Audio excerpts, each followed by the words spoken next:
Hello friends, welcome back to Motor Redefined. मैं हूं आपका होस्ट और दोस्त अरिंदम घोष और एक बार फिर मैं आज आप लोगों के लिए एक जबरदस्त राइड कंपैरिजन के साथ हाजिर हूं। जी हां दोस्तों, आज हम लोग राइड कंपेयर करने वाले हैं 2023 Bajaj Pulsar N160 with its toughest competitor that is Yamaha MT-15 version 2.0। Video के दौरान दोनों में क्या सिमिलरिटीज है, क्या डिफरेंसेस है, चलाते वक्त आपको एक्सपीरियंस कैसा मिल सकता है, फीचर, माइलेज, स्पेसिफिकेशन सब कुछ मैं आप लोगों को बताऊंगा ताकि वीडियो के एंड तक आप लोग को यह क्लियर हो जाए कि दोनों में से आप लोगों के लिए खरीदना बाइक 2030 में कौन सा ज्यादा सही हो सकता है। और दोस्तों आगे बढ़ने से पहले very special thanks to Sun Auto Kalna and Star Bajaj Kalna for providing me these bikes ताकि मैं आप लोगों तक कंपैरिजन पहुंचा सकूं। अगर आप लोग वेस्ट बंगाल के कृष्णनगर, शांतिपुर या कालना में रहते हैं, कोई भी आप बजाज या यामाहा के प्रोडक्ट खरीदना चाहते हैं, अगर आप शोरूम को कॉन्टैक्ट करना चाहते हैं तो डिटेल्स अभी आपको स्क्रीन पर दिख रही होगी। तो चलिए दोस्तों शुरू करते हैं। सबसे पहले मैं आप लोगों को ये बताना चाहूंगा कि ये सिर्फ ब्लैक ही कलर आप लोगों को MT-15 में ऐसा दिखेगा, जहां पर अब भी आप लोगों को ये जो LED की जगह आप लोगों के बल्ब इंडिकेटर दिख रही है। बाकी मैं दिखा दूं, ट्रैक्शन कंट्रोल सिस्टम देखिए आप यहाँ पर आपको मिल रहा है। साथ ही यहाँ पर आप लोगों को ये जो डुअल चैनल ABS का ऑप्शन है वो भी यहाँ पर मिल जाता है। ठीक है, ये मैंने आपको बताना जरूरी समझा, नहीं तो आप कहेंगे ये शायद ओल्ड मॉडल है, लेकिन ये न्यू ही मॉडल है।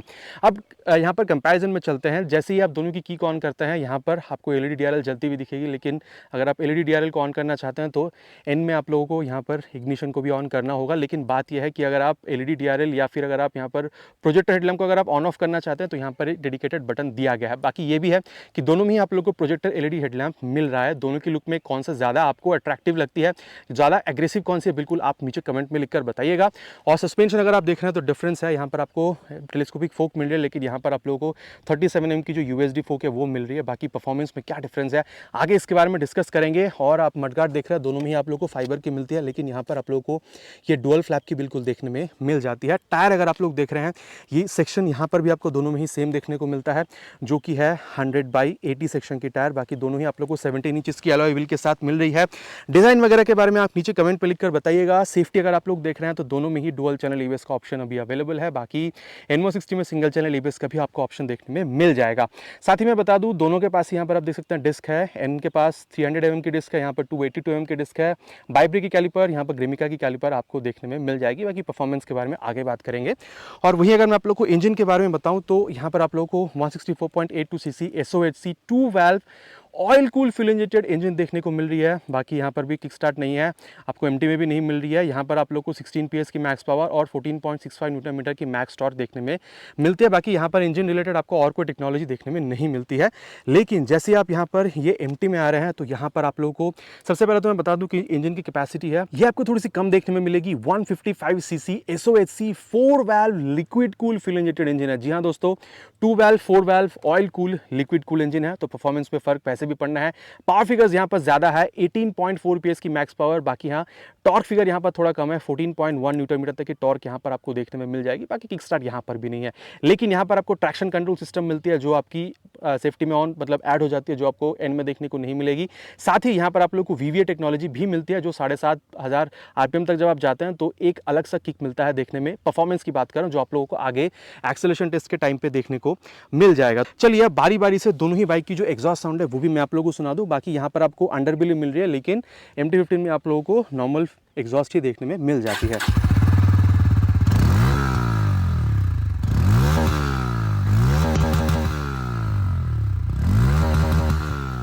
तो दोस्तों आवाज यहाँ पर आप लोगों ने सुन लिया, और चलिए अब यहाँ पर MT-15 की भी एग्जॉस्ट साउंड मैं आप लोगों को सुना दूं।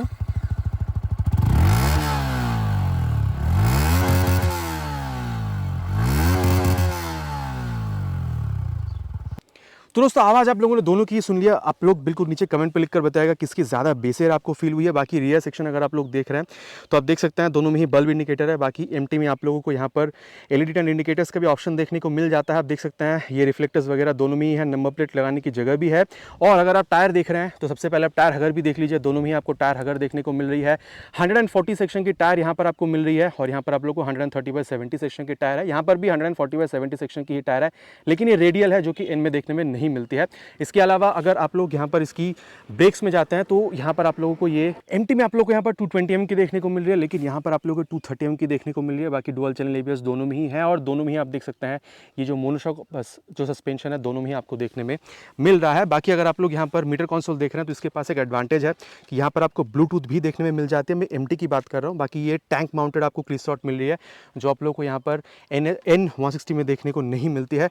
दोनों ही बाइक OBD2 और E20 E20 कंप्लाइंट आप देख सकते हैं, यहाँ पर भी E20 की स्टिकरिंग मिल रही है। यहाँ पर भी आप लोगों को E20 की जो स्टिकरिंग है वो देखने में मिल जाती है। अगर आप इसको ऑन करते हैं तो ट्रैक्शन कंट्रोल सिस्टम भी आप लोग को यहाँ पर एक्स्ट्रा मिल रहा है, जो आप लोग को वहाँ पर देखने में नहीं मिलती है। बाकी मतलब बैटरी स्टेटस या फिर कॉल SMS अलर्ट वगैरह, फ़ोन की बैटरी स्टेटस की मैं बात कर रहा हूँ, बेसिकली कॉल SMS अलर्ट वगैरह वो जो सारी चीज़ें आप यहाँ पर एक्सेस कर सकते हैं। और ब्लूटूथ कनेक्टिविटी एन में आपको देखने में नहीं मिलेगी। इसके अलावा आप लोग को ट्रैक्शन कंट्रोल सिस्टम, यहाँ पर आप लोग को जो गियर पोजिशन सेंसर है, स्पीडो, ओडो, टैको, आपको सब कुछ देखने को मिलेगा। उसके अलावा आप देख सकते हैं यहाँ पर आप लोगों को ओडोमीटर, देन आप लोगों को ये सारी जो ट्रिप A, ट्रिप B वगैरह कितने किलोमीटर चली हुई है, जो एवरेज वगैरह है, वो जो सारी चीज़ें हैं आप लोगों को यहाँ पर बिल्कुल देखने में मिल जाती है। और वहीं अगर मैं आप लोगों को यहाँ पर एन के बारे में बताऊँ तो यहाँ पर भी आप देख सकते हैं ये सेमी डिजिटल मीटर कंसोल यहाँ पर भी आप लोग को जो है देखने में मिल रही है। पूरा एक बार ये स्वाइप लेती है, देन साइड स्टैंड जो सेंसर है वो मिल रही है, then engine malfunction light, battery indicators, tachometer, speedometer, odometer, सब कुछ आप लोग को यहाँ पर भी देखने को मिलती है। गियर पोजिशन सेंसर यहाँ पर भी है। यहाँ पर ट्रैक्शन कंट्रोल सिस्टम नहीं है। मोड का अगर आप इस्तेमाल करते हैं तो trip A, trip B, then distance to empty, odometer, ये जो सारी चीज़ें हैं, एवरेज फ्यूल इकोनॉमी, ये जो सारी चीज़ें हैं यहाँ पर भी आपको देखने में मिल जाती है। एक चीज़ मैं आप लोग को और बताना चाहूँगा, दोनों ही बाइकों में आप लोगों को यहाँ पर ओपन चेन सिस्टम जो है वो यहाँ पर देखने में मिलती है। बाकी यहाँ पर आप लोगों को बॉक्स सेक्शन स्विंग आर्म मिल रही है, लेकिन यहाँ पर आप लोगों को ये एल्यूमिनियम स्विंग आर्म बिल्कुल देखने में मिलती है। एन के पास यहाँ पर मेन स्टैंड है, साइड स्टैंड है, लेकिन यहाँ पर अगर आप एमटी में आ रहे हैं तो मेन स्टैंड नहीं है, सिर्फ साइड स्टैंड है। बाकी दोनों के पास ही side stand, engine cut off sensor भी है, जो आप कह सकते हैं कि चलते वक्त बहुत हद तक आपको एक्सीडेंट से भी राहत बिल्कुल दिलाती है। तो ये दोस्तों मैंने दोनों ही बाइक के बारे में आप लोगों को मोटा मोटी जितना भी टेक्निकल स्पेसिफिकेशंस था वो बता दिया है। और चलिए अब चलते हैं राइड पर एंड देन देखते हैं कि दोनों में आप लोगों को राइड करने में क्या डिफरेंस समझ में आ सकती है। और चलिए दोस्तों शुरू करते हैं विद N160। सबसे पहले मैं आप लोगों को बता दूं, सीट हाइट आप लोगों को करीबन 795 mm की मिल रही है। बाकी कैसी मतलब कुशनिंग वगैरह है और स्टैंड्स वगैरह कैसी आगे बात करेंगे चलते वक्त। ग्राउंड क्लियरेंस आप लोगों को यहाँ पर 165 mm की देखने को मिलती है। ओवरऑल वेट करीबन 154 किलोग्राम का है और यहाँ पर टैंक आप करीबन 14 लीटर्स का पा रहे हैं। माइलेज आप करीबन 45 से 48 किलोमीटर तक की एक्सपेक्ट कर सकते हैं। और चलिए अब यहाँ पर टाइम वेस्ट ना करते हुए राइड टू करते हैं स्टार्ट। और ये फर्स्ट गियर और सेकेंड गियर और ये थर्ड गियर। बाकी दोस्तों ये तो कहना होगा 16 PS की जो पावर है ना, ये बिल्कुल आप लोगों को चलाते हुए समझ में आता है। अब काफ़ी लोग कहते हैं भाई अंडर पावर है, बिल्कुल भी ऐसा नहीं है। अगर आप सिटी राइड्स के लिए देख रहे हैं, आप फन राइड्स के लिए देख रहे हैं, अंडर पावर आपको ये कहीं से भी बाइक बिल्कुल फील नहीं होने वाली है, बिल्कुल भी नहीं। ठीक है, हाँ अगर आप बहुत ज़्यादा मतलब एक्सेलरेशन वगैरह चाह रहे हैं उतना नहीं मिलेगा, लेकिन ठीक ठाक ही मिलता है। ऐसा अंडर पावर वाला फील तो बिल्कुल भी नहीं आता इसमें। तो ये था पहला मेरा इंप्रेशन। बाकी हाँ, लोड के साथ भी कैरी करना चाह रहे हैं, कोई प्रॉब्लम मेरे हिसाब से आपको यहाँ पर नहीं होनी चाहिए। और सिटिंग स्टांस के बारे में अगर बात करी जाए तो आप थोड़ा सा झुक रहे हैं सामने की तरफ, और फुट पे का आप देख सकते हैं काफ़ी रेयर फिटेड है, और हैंडल भी जो है थोड़ी सी अंदर की तरफ इंक्लाइंड है। तो भले ही ये आप लोगों को वो क्लिप ऑन नहीं मिल रही, लेकिन काफ़ी हद तक वही वाली फील आपको यहाँ पर मिल रही है, क्योंकि थोड़ी सी अंदर की तरफ इंक्लाइंड है। और सीट की अगर बात करी जाए तो yes it's not very soft, लेकिन ऐसा नहीं कहूँगा कि हार्डर है। तो आप कह सकते हैं कि अगर आप देखिए दोस्तों, अगर 160 सीसी की बाइक आप खरीद रहे हैं तो कहीं ना कहीं लॉन्ग राइड्स की भी आप प्लान बना ही सकते हैं। अगर अभी नहीं तो एटलीस्ट फ्यूचर में, तो वहाँ पर भी आपको सीट की वजह से प्रॉब्लम नहीं होगी। कंफर्टेबल सीट आपको मिल रही है, स्पेशियस सीट है। सबसे बड़ी बात है कि स्पेशियस है। आप बैठ रहे हैं, पीछे कोई पिलियन बैठ रहा है या बैठ रही है, कोई प्रॉब्लम नहीं होगा। पीछे अगर पिलियन को पकड़ के बैठने के लिए मतलब ग्रैब हैंडल की बात करूँ अगर मैं, तो वो भी आपको काफ़ी तगड़ी यहाँ पर देखने को मिलती है। और अब अगर मैं आपको बताऊँ अबाउट द क्लच, तो यहाँ पर क्या ही कहना दोस्तों। मतलब ये भले ही इसमें आप लोगों को एसिस्ट एंड सिपर क्लच नहीं मिल रही है, मतलब एसिस्ट तो नहीं मिल रहा जो आप लोगों को मतलब MT-15 में देखने को मिल रहा है, लेकिन क्लच का जो फंक्शन है ना, इट्स वेरी सॉफ्ट। और अगर आप गियर शिफ्टिंग देख रहे हैं, हल्के से एफर्ट के साथ, बहुत हल्का से एफर्ट के साथ आप शिफ्ट डाउन शिफ्ट कर रहे हैं और मक्खन जैसे शिफ्ट हो रही है, कोई प्रॉब्लम आपको फील नहीं हो रही है। टक्सा साउंड भी हो रहा है। और यहाँ पर गियर पोजिशन सेंसर तो है ही, वो भी आप यहाँ पर देख पा रहे हैं कौन से गियर पे आप बाइक को चला रहे हैं। नौ सीखे भी हैं तो भी आपको प्रॉब्लम नहीं है, न्यू अगर आप बाइक चलाना सीख रहे हैं तो। और चलिए अब इसकी जो एक्सेलरेशन टेस्ट है वो करते हैं, देन इसकी जो परफॉर्मेंस उसके बारे में आगे मैं आपको बताता हूँ। तो चलिए दोस्तों शुरू करते हैं फर्स्ट गियर 3 हॉर्न के साथ।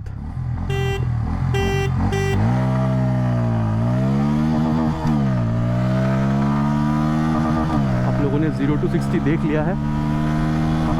Now it's time for 0 to 100। ओह ये बात सही है भाई। मतलब जो लोग कहते हैं ना अंडर पावर है, एक्सेलरेशन नहीं है, भाई आप दोबारा इसको चला के एक बार टेस्ट कीजिए। अब देखिए दोस्तों, मतलब अगर आप बहुत ज़्यादा एक्सेलरेशन की उम्मीद लगाकर बैठे हैं तो आपको शायद ना मिले, लेकिन नॉर्मल राइड्स या फिर अगर आप नॉर्मल अगर आप तरीके से देख रहे हैं यूजुअल तरीके से तो काफ़ी अच्छा आप लोग को यहाँ पर 0 to 60 0 to 100 भी एक बाइक दे सकती है।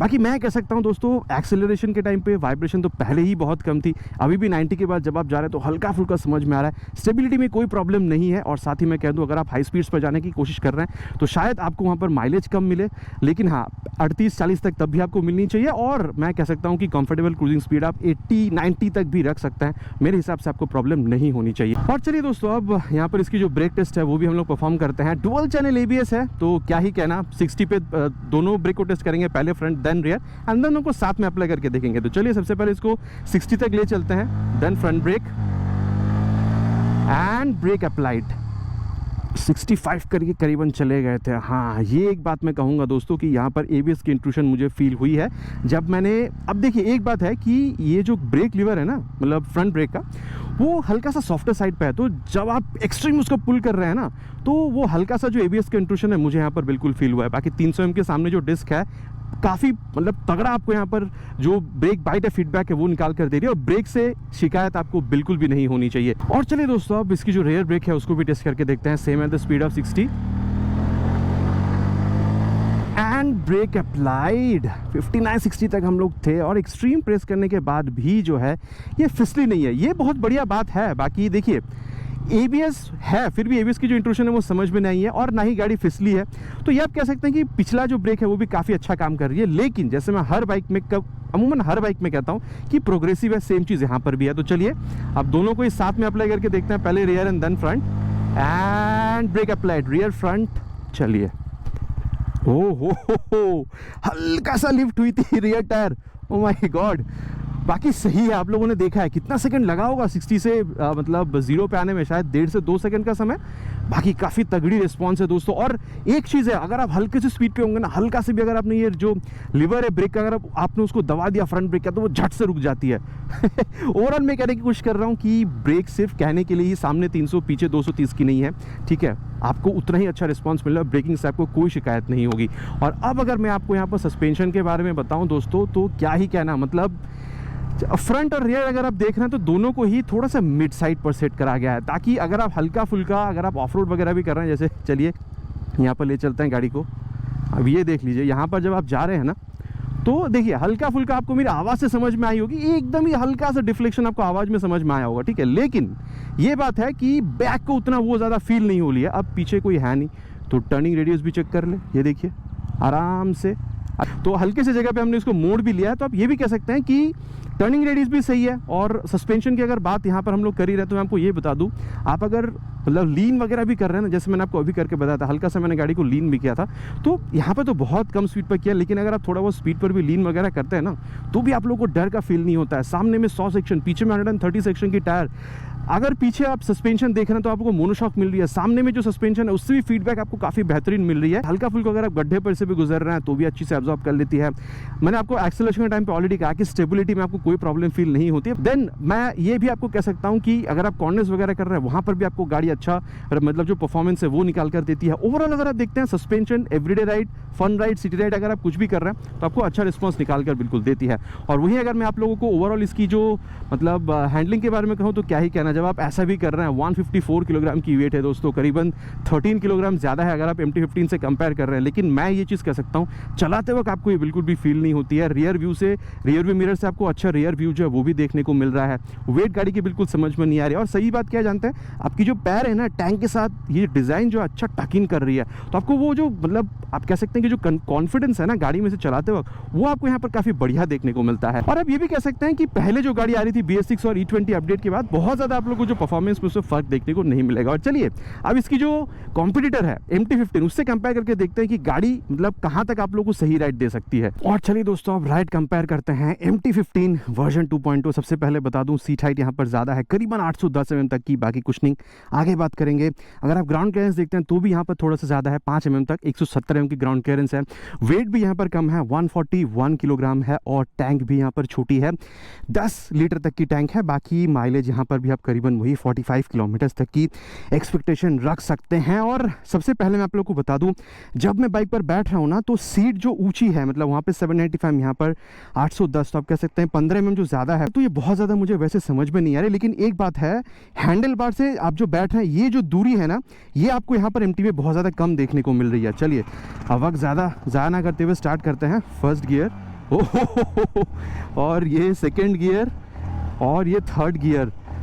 अब दोस्तों एक्साइटमेंट तो होगा ही, मतलब यहाँ पर 18.4 PS की जो पावर है और 14.1 न्यूटन मीटर की जो टॉर्क है, एक तो ये ज़्यादा है अगर आप N160 से कंपेयर कर रहे हैं तो। और टू बी ऑनेस्ट दोस्तों, ये समझ में भी आ रही है, यहाँ पर झूठ बोलने का कोई जगह ही नहीं है, वो समझ में यहाँ पर बिल्कुल आ रही है। अच्छा वहाँ पर भी है, लेकिन तगड़ी यहाँ पर आपको बेहतर बिल्कुल मिलने वाली है। ये तो चीज़ समझ में आपको आएगी जब आप इसको राइड करेंगे।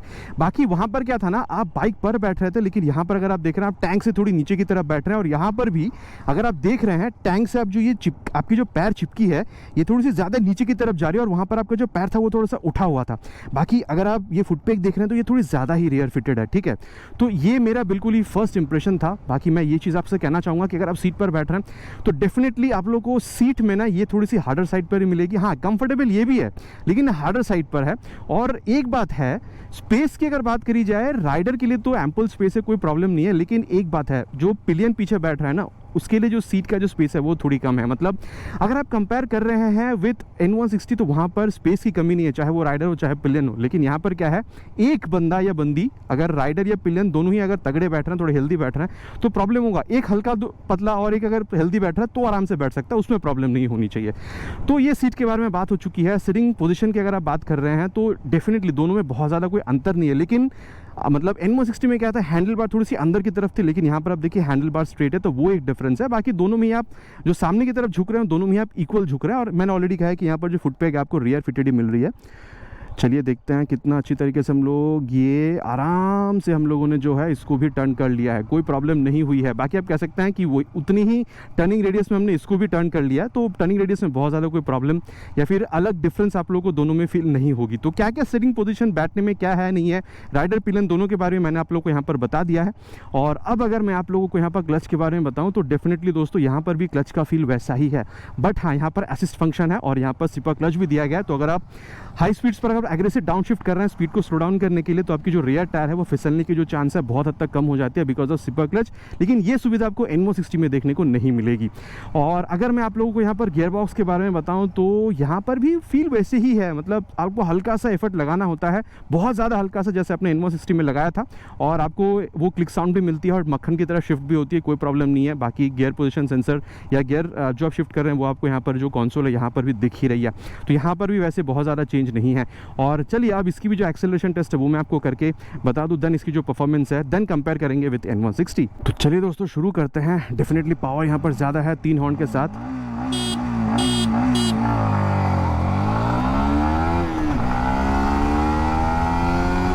और यहाँ पर 0 to 60 आप लोगों ने देख लिया है। Now it's time for 0 to 100। Oh my God, ये तो मतलब क्या ही कहा जाए। ओ हो, मतलब ये डेफिनेटली फास्ट है दोस्तों, डेफिनेटली फास्टर है, क्या ही कहे। मतलब मज़ा आता है इसको चलाने में क्योंकि इसकी वेट कम है, 13 किलो तक इसकी वेट कम है। तो फास्टर तो ये वैसे भी होनी है, लिक्विड कूल है, पावर टॉर्क ज़्यादा है, तो वो फील आपको यहाँ पर ये बिल्कुल कराती है। बाकी टॉर्क ज़्यादा नहीं है, ठीक है, टॉर्क वहाँ पर आपको N160 में ज़्यादा मिलती है। तो ये आप कह सकते हैं दोस्तों कि मतलब फास्टर तो ये है ही, साथ में मैं ये भी कह सकता हूँ कि वाइब्रेशन वगैरह भी आपको बहुत ज़्यादा यहाँ पर उतनी समझ में नहीं आएगी। अगर आप 85-90 तक जा रहे हैं तो आपको थोड़ा बहुत समझ में आएगा। और वहीं अगर मैं आप लोगों को यहाँ पर स्टेबिलिटी के बारे में बताऊँ तो दोबारा एक बार गाड़ी को मोड़ लेते हैं। स्टेबिलिटी में भी आपको यहाँ पर मतलब मैं तो 100 तक यहाँ पर आपको खींच के बताया, मुझे यहाँ पर कोई स्टेबिलिटी में प्रॉब्लम फील वैसे तो नहीं हुई है। हाँ, अगर आप 115-20 के ऊपर जा रहे हैं क्योंकि इसकी जो व्हील बेस है थोड़ी सी छोटी है तो शायद आपको प्रॉब्लम हो। मैं दोबारा कहूँगा स्टेबिलिटी में बहुत सारी, जैसे मैंने आपको N160 में भी कहा है, बहुत सारी फैक्टर काम करती है। सारी अगर फैक्टर सही से काम कर रही है तो मेरे ख्याल से स्टेबिलिटी में भी प्रॉब्लम नहीं होनी चाहिए। और अगर आप कंफर्टेबल क्रूजिंग स्पीड देखते हैं तो मैं तो वही कहूँगा आप 90 तक भी इसको रखिए। बहुत ज़्यादा आपको मतलब क्रूजिंग में आपको बहुत ज़्यादा कंफर्टेबल फील होगी। और मैं ये कह सकता हूँ कि क्योंकि हाई स्पीड्स पर माइलेज घटती है तो आपको वहाँ पर करीबन 36-37 तक की माइलेज मिल जानी चाहिए। और दोस्तों यहाँ पर भी आपको डुअल चैनल ABS बिल्कुल मिल ही रहा है। तो सबसे पहले इसको भी हम लोग टेस्ट करेंगे, फ्रंट जो ब्रेक है उसको। Brake applied.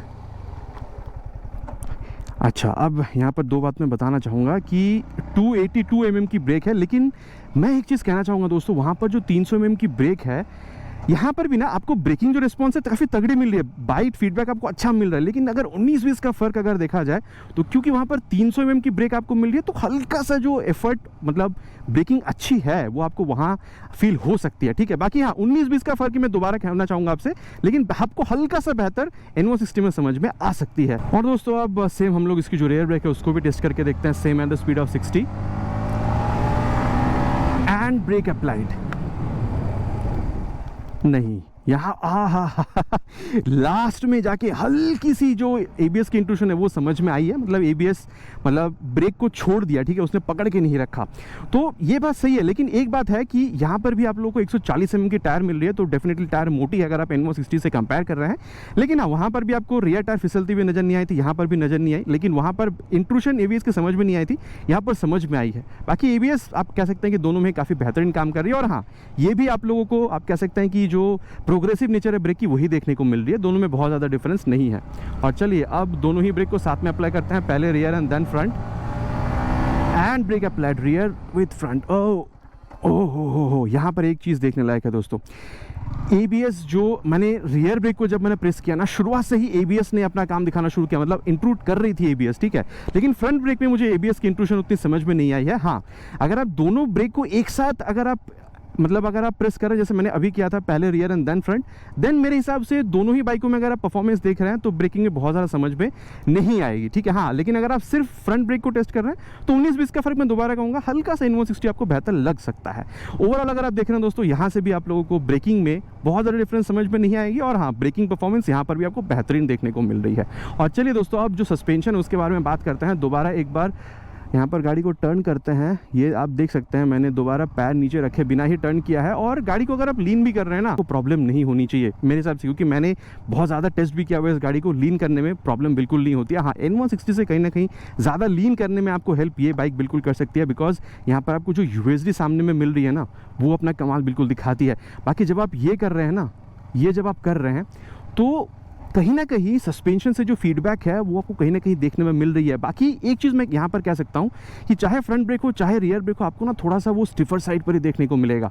तो यहाँ पर एक चीज़ है कि अगर आप गड्ढे पर जा रहे हैं ना, तो यहाँ पर आपको वो फील कराएगी जो आप N160 काफ़ी हद तक मतलब झेल जा रही थी। एक बार यहाँ पर सामने में चलते हैं, देन जैसे हम लोगों ने N160 के टाइम पर मैंने आपको करके बताया था वही यहाँ पर भी करते हैं। ये देखिए, डेफिनेटली यहाँ पर जो रियर सस्पेंशन है वो आपको वो जर्क जो है फील कराती है। बाकी हाँ, हल्का फुल्का अगर है तो ठीक है, वो एक्सेप्ट कर लेगी, मतलब झेल लेगी। लेकिन N160 गड्ढा जितना झेल सकते हैं उतना गड्ढा ये नहीं झेलेगी, आपको जो जर्क है वो फील कराएगी। बाकी आपको मतलब ये अच्छा परफॉर्मेंस कहाँ देगी, आप टॉप स्पीड पर जाइए, आप मतलब हाई स्पीड्स पर जाने की कोशिश कर रहे हैं, आप लीन वगैरह कर रहे हैं, ठीक है, स्ट्रेट लाइन स्टेबिलिटी आपको बहुत तगड़ी यहाँ से बिल्कुल देखने में मिलेगी। और हैंडलिंग की बात अगर करी जाए तो मैंने ऑलरेडी कहा है कि जब आप बैठ रहे हैं तो हैंडल से सीट की जो दूरी है यहाँ पर कहीं ना कहीं थोड़ी सी आपको कम बिल्कुल समझ में आती है व्हेन कंपेयर टू N160। बाकी अगर आप ये रियर व्यू मिरर देख रहे हैं तो यहाँ पर थोड़ी ज़रा स्टाइलिश है, लेकिन थोड़ी छोटी है, शायद बड़ी होती तो और मज़ा आता।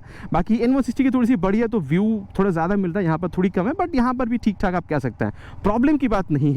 और सीट के बारे में मैंने ऑलरेडी आप लोगों से बता दिया है। बाकी ये थोड़ी ज़्यादा स्पोर्टी है क्योंकि ये पैर का जो स्टांस वगैरह है ये थोड़ी ज़्यादा एग्रेसिव है व्हेन कंपेयर टू N160। और अगर मैं ओवरऑल आप लोगों को बताऊं तो चलाने में मज़ा आप लोगों को यहाँ पर भी आएगा, लेकिन अगर आप सिंगल राइड कर रहे हैं तो मेरे ख्याल से ज़्यादा कंफर्टेबली आप राइड कर पाएंगे। तो दोनों गाड़ी को ही मैंने यहाँ पर आप लोगों को कंपेयर करके बता दिया। और चलिए अब चलते हैं कंक्लूजन की ओर एंड देन बात करते हैं कि दोनों में से आप लोगों के लिए खरीदना कौन सा ज़्यादा सही हो सकता है। और दोस्तों, अब ये सत्यवचन की घड़ी, दोनों में से कौन सा बाइक खरीदना आप लोगों के लिए सही हो सकता है। अब दोस्तों मैं आप लोगों को सबसे पहले प्राइस के बारे में बता दूं। अगर आप यहाँ पर N160 में आ रहे हैं तो फिलहाल आपको इसके लिए करीबन 1,58,500 रुपीज़ तक पे करना होगा। और वहीं अगर आप लोग MT पर आ रहे हैं, ये जो ब्लैक कलर आप देख रहे हैं with this bulb turn indicators, इसके लिए आप लोग को करीबन 1,99,000 तक यहाँ पर पे करना होगा। लेकिन अगर आप इसकी अपर वर्जन्स पे जाते हैं जहाँ पर आप लोगों को कलर चेंज देखने को मिलेगी या फिर जहाँ पर LED टर्न इंडिकेटर्स मिल रही है, वहाँ पर 2,03,000 से 2,04,000 रुपये तक आपको पे करना हो रहा है। तो आप समझ सकते हैं प्राइस में काफ़ी ज़्यादा डिफरेंस आप लोग को यहाँ पर मिल रहा है, करीबन 45 से 48,000 रुपीज़ तक।